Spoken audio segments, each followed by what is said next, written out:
Selamat datang di Novel Story, channel yang menceritakan novel berjudul Aku Bukan Menantu Sampah.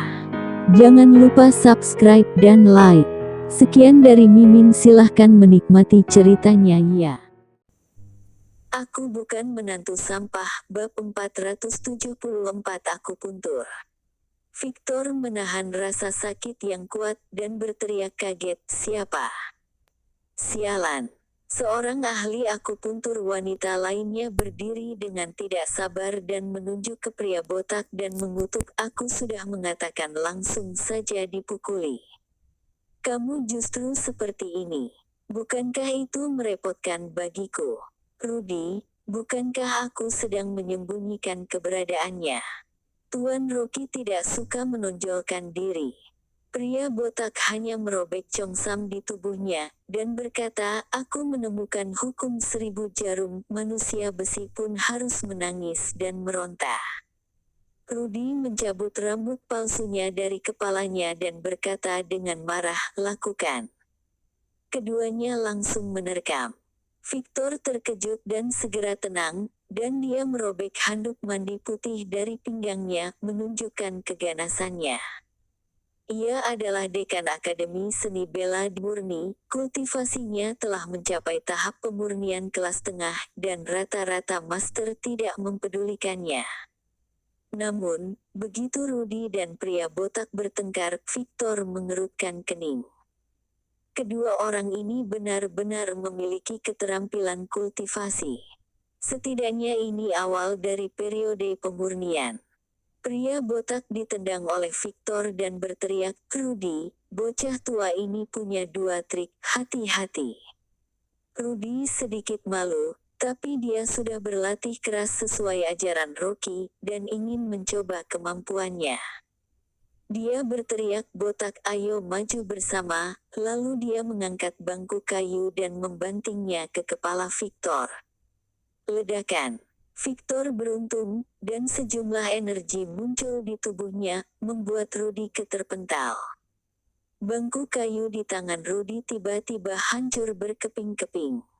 Tapi pria botak mengambil kesempatan itu untuk mengangkat baskom berisi air cuci kaki dan menyiramkannya ke Victor sekaligus meletakkan bak itu di kepalanya. Victor sangat kepanasan sehingga dia berteriak, kepalanya tertutup bak mandi dan dia tidak bisa melihat. Rudy memperhatikan waktu dan menendang dada Victor dengan tendangan hingga ke lantai. Tapi dia baru dalam tahap awal, dipukul oleh backhand Victor di perut bagian bawah, dan terpental hingga 2 meter dan menyemburkan seteguk darah. Pria botak bersama dengan Rudy akhir-akhir ini, dan mereka berdua makan dan minum lazat bersama-sama, dan berhubungan seks bersama. Dia tanpa sadar menganggap Rudy sebagai saudara. Melihat Rudy dihempaskan jauh, pria botak sangat marah hingga meledak seketika. "Dasar, berani memukul adikku." Pria botak dengan kejamnya menendang bagian ginjal Victor. Kemudian dia mengambil bangku kayu dan membantingnya di antara kaki Victor. Wow! Mata Victor tiba-tiba melotot dan dia hampir pingsan kesakitan. "Brengsek, jangan kira aku tidak bisa melawanmu." Pria botak menendang secara langsung ke bagian rentan Victor. Dia tidak peduli trik itu berbahaya atau tidak, bagaimanapun, dia akan mengeluarkan trik lama yang ganas. "Kakak botak luar biasa." Rudy tampak kagum. Pria botak sangat bangga sehingga dia melambaikan tangannya dan berkata, "Bertarung denganku, sama saja mencari mati." Keduanya menerkam, meninju dan menendang Victor. Deretan pukulan tertuju pada Victor. Dia menahan rasa sakit yang parah, mengulurkan tangan dan membunyikan bel alarm di bawah meja. Ini dirancang untuk menangani keadaan darurat di ruang pribadi. Dengan satu klik puluhan penjaga keamanan akan bergegas datang. Kota ini adalah bagian dari pimpinan kota Wasa, tempatnya Dego. Alasan dia suka kesini juga karena tempat Dego memiliki ketertiban dan hukum yang baik. Selama ada orang yang berani membuat onar maka akan segera ditindas untuk memastikan keselamatan. Dego paling benci orang menghancurkan suatu tempat. Kedua orang ini telah berada di tangan Dego, walaupun tidak mati setidaknya mereka akan tersiksa. Ledakan.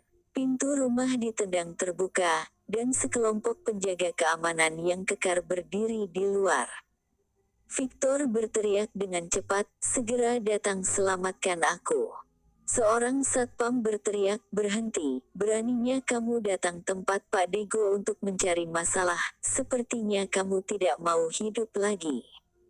Belasan satpam di belakangnya segera mengambil pipa baja dan segera masuk dengan ganas.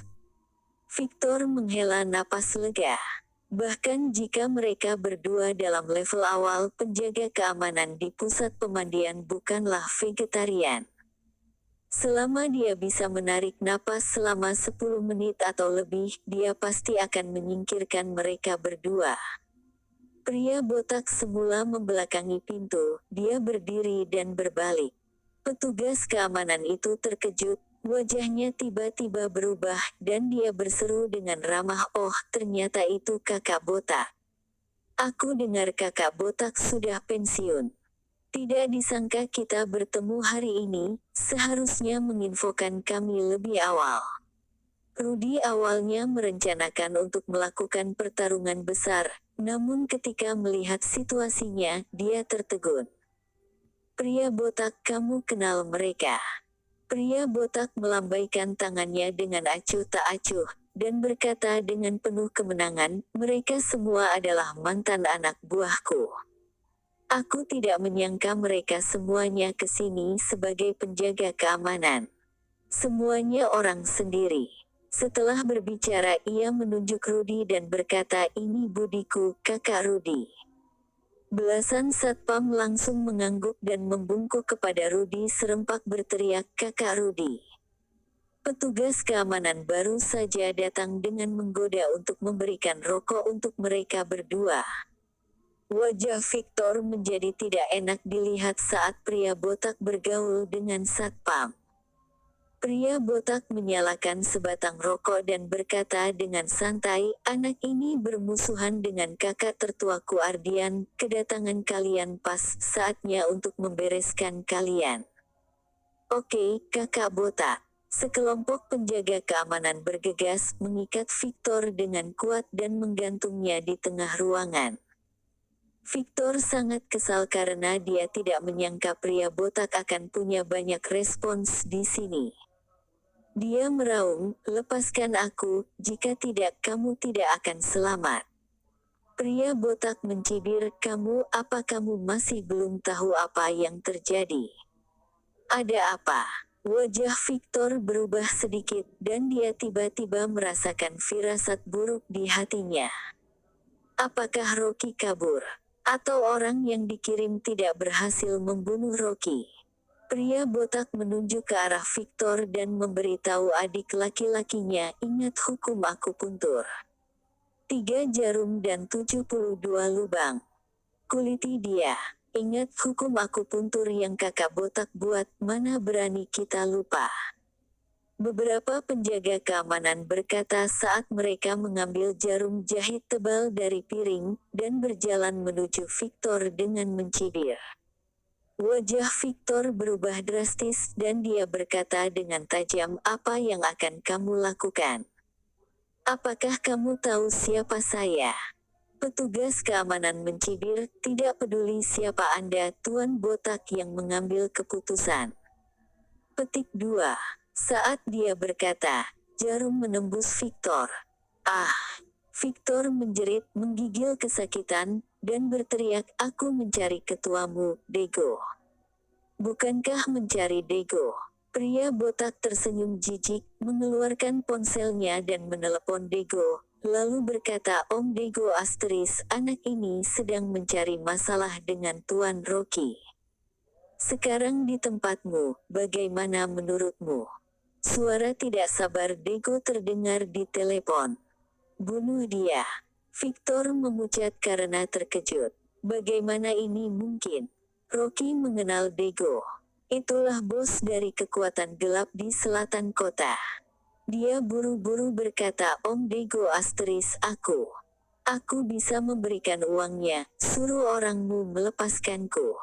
Dago tidak menghiraukannya dan berkata dengan suara yang dalam kepada pria botak, kamu bereskan kerjaan ini dengan bersih, jangan biarkan Ardian berpikir bahwa anak buahku tidak melakukannya dengan baik dan justru membunuhku. Baik, pria botak menutup telepon genggamnya, menoleh dan menyeringai pada Victor, apakah kamu tidak mati kalau tidak dibawa ke Sungai Kuning, apakah kamu mendengarnya sekarang? Petik 2. Victor digantung di tengah ruangan seperti bakcang, seluruh tubuhnya gemetar. Mengapa? Bukankah Rocky hanya menantu?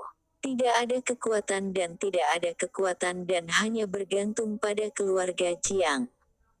Dia sudah menyelidikinya dengan jelas, tetapi mengapa latar belakang Rocky begitu dalam? Terima kasih telah menonton, jangan lupa like, komen dan subscribe ya teman-teman agar saya semangat melanjutkan novel ini. Jika ada yang kurang baik silahkan komen di bawah agar saya memperbaikinya. Sekian dan terima kasih ya.